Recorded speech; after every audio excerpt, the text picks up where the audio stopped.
देवालयं मत्वा आत्मानं तु शिवं केवलम् सोहम भावेन पूजेत्तम इत्येव परमात्म दर्शनम। पुरुष तथा प्रकृति के रहस्यों के ज्ञान में प्रगति को ही आध्यात्मिक प्रगति कहा जाता है।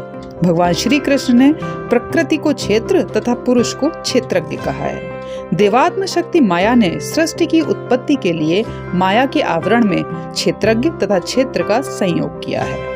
योग दर्शन का ये सूत्र बताता है कि प्रकृति तथा पुरुष के स्वरूप की उपलब्धि के निमित्त प्रकृति का क्षेत्र या दृश्य तथा पुरुष का क्षेत्रज्ञ अर्थात दृष्टा के रूप में संयोग हुआ है। इसीलिए गीता में कहा गया है कि समस्त क्षेत्रों जड़ तथा चेतन में क्षेत्रज्ञ स्वयं पुरुष ही है। क्षेत्र तथा क्षेत्रज्ञ का भेद ज्ञान ही परमात्म ज्ञान है। इसी उद्देश्य के लिए यह संयोग हुआ है। दृश्य की परिभाषा में महर्षि पतंजलि का भी कथन है कि इस त्रिगुणात्मक एवं पंचभूतात्मक स्थूल तथा सूक्ष्म भावों वाले दृश्य जगत का उद्देश्य भोक्ता को भोग तथा जिज्ञासु को मोक्ष प्रदान करना है। मायापाश से जीवात्मा की मुक्ति अथवा क्षेत्रज्ञ की परमात्म भाव में स्थिति को ही मोक्ष कहते हैं। प्रकृति तथा पुरुष में माया तथा मायावी जैसा संबंध है। शास्त्र का कथन है कि हम तथा हमारा ये संसार परमात्मा की माया का खेल है और स्वयं परमात्मा इसका मायावी है। ब्रह्म सूत्र का यह भी कथन है कि लीला कैवल्यम तक्षुश्रुते, यानी श्रुति का ये प्रमाण है कि संसार लीला मात्र है। अविद्या माया की दो प्रमुख शक्तियां हैं। प्रथम विक्षेप शक्ति है जो कि त्रिगुणात्मक है और संपूर्ण ब्रह्मांड की रचना की कारणभूता है, तथा दूसरी आवरण शक्ति है जो कि असत्य तथा कल्पित संसार को सत्य दिखाती है। उदाहरण के लिए हमारा स्वप्न का संसार माया का प्रतिनिधि हमारा मन ही बनाता है और उसमें गुप्त माया उसको सत्य दिखाती है।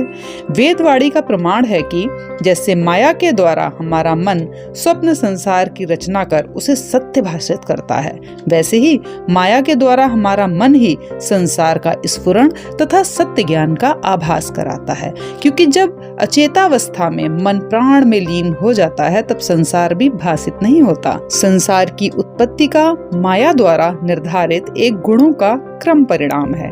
इसीलिए महर्षि पतंजलि का कथन है कि प्रत्येक पदार्थ गुणों का एक निश्चित क्रम परिणाम है। यह क्रम परिणाम हेतु तथा फल के रूप में दृश्य जगत का निर्माण करता है। वेदवाणी का इसी दिशा में संकेत है कि जब तक चित्त में कर्म तथा कर्म फल का आग्रह है तब तक कारण कार्य रूप संसार प्राप्त होता रहता है।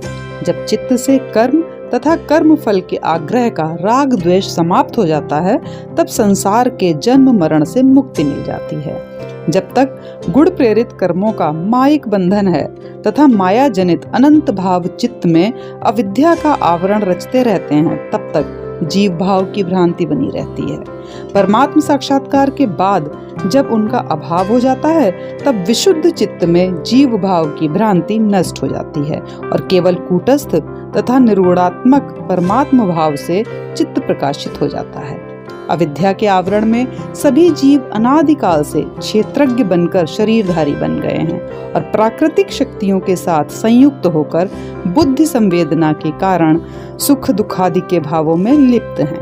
प्राण से संयुक्त होकर एक ही आत्मा आकाश की भांति अनेक शरीर रूपी घटाकाशों में विभक्त है। जैसे ही आध्यात्मिक साधना की सिद्धि पूर्ण हो जाती है और आत्मा तथा प्राकृतिक तत्वों का भेद ज्ञान हो जाता है तब स्वतः ही परमात्म साक्षात्कार हो जाता है। इस स्थिति को प्राप्त करने के लिए अनेकों जन्मों की निरंतर साधना की अपेक्षा है। इसी को आध्यात्मिक प्रगति कहते हैं। इस लक्ष्य को पाने के लिए अपने अपने स्वभाव के अनुकूल सूत्र में व्यक्त किसी न किसी मार्ग पर अग्रसर होना होगा। इन मार्गों पर माया ने गुण बंधन तथा कर्म बंधन के अनंत अवरोध बिछाए हुए हैं। इन अवरोधों के कारण ही जीवात्मा तथा परमात्मा में भेद संबंध है। यह भ्रांति मूलक भेद ज्ञान का मुख्य कारण है। शरीरों में तदाकारता की आसक्ति तथा अहम भाव, यही माइक बंधन चित्त पर चित्त वृत्तियों का मलावरण तैयार करता है और जब तक यह आवरण नष्ट नहीं होता तब तक आत्मज्ञान संभव ही नहीं। बुद्धि बोधात्मक आत्मा का स्थूल शरीर तथा सूक्ष्म शरीर में अहम भाव के द्वारा एकात्मता का संबंध है। इसी कारण योग सिद्धि के बिना माया की भ्रांति के कारण ही परमात्मा का सर्वव्यापी स्वरूप ही संसार के रूप में दिखाई दे रहा है। जो विशुद्ध अंतःकरण वाले ब्रह्म ज्ञानी हैं, उन्हें ये जगत नहीं अपितु सर्वत्र व्याप्त परमात्मा ही दिखता है। ये दिखना भी कथन मात्र है, वास्तविकता नहीं, क्योंकि योग साधना से अस्मितानुगत समाधि की सिद्धि के बाद योगी को चित्त निर्माण आदि अचिंत्य शक्तियां प्राप्त हो जाती हैं। जब इस योगेश्वर से वैराग्य हो जाने पर अविद्या जनित अहंकार के बीज का भी नाश हो जाता है, तब द्वैत भाव की भ्रांति भी नष्ट हो जाती है तथा अद्वैत भाव में केवल परमात्मा का स्वरूप रहता है, न कोई दृष्टा, न कोई दृश्य, न कोई भोक्ता और न भोग्य। क्योंकि भोक्ता, भोज्य तथा परमात्मा ये तीनों एक अद्वितीय ब्रह्म ही हैं। द्वैत सृष्टि तो प्रकाश के आने पर अंधकार की भांति नष्ट हो जाती है। जैसे आंख को अपने देखने के लिए दर्पण की जरूरत होती है, वैसे ही आत्मा विशुद्ध चित्त रूपी दर्पण में प्रकाशित होती है। इसीलिए आध्यात्मिक प्रगति के लिए चित्त रूपी दर्पण को विशुद्ध बनाना एकमात्र लक्ष्य है। शास्त्र का कथन है कि जहाँ एक से अधिक मनुष्य होते हैं, वहीं एक दूसरे को देख सकते हैं, किंतु जहाँ आत्मा के अतिरिक्त अन्य कुछ है ही नहीं, वहाँ कौन किसको देखे। आत्मा के अतिरिक्त ना तो कोई अन्य दृष्टा है, ना श्रोता है, ना मनता है और ना कोई विज्ञाता है। तब उसको देखने या जानने वाला कोई है तो कौन है? इस समस्या का हल यही है कि स्वयं ही अपने आप को जाने। कैसे जाने? इस पर शास्त्र का कहना है कि आत्म तत्व की अनुभूति विशुद्ध बुद्धि में ध्यान समाधि के द्वारा या शक्तिपात से प्रदत्त ज्ञान ज्योति के द्वारा संभव है, अथवा कर्म योग का पालन करते हुए शुद्ध हुए अंतःकरण में प्रकाशित प्रतिबिंब के द्वारा परमात्म साक्षात्कार संभव है। इसीलिए योगाभ्यास में लगे हुए योगियों के चित्त से जब पंच क्लेशों तथा अज्ञान से जनित कर्म संस्कारों का नाश होने पर उन्हें ऋतंभरा प्रज्ञा में आत्मदर्शन होते हैं, किंतु यत्न करते हुए भी जब तक चित्त से माया का संस्कार रूपी मलावरण नष्ट नहीं हो जाता, तब तक आत्म तत्व की अपरोक्ष अनुभूति नहीं हो पाती। ये परम सत्य है कि आत्म साक्षात्कार केवल चित्त रूपी निर्मल दर्पण के माध्यम से ही होता है, किंतु जब तक प्राणों के द्वारा मनोवृत्तियों के रूप में जीवों का अंतःकरण दूषित है, तब तक तो संसार का दृश्य ही चित्त में प्रकाशित रहता है।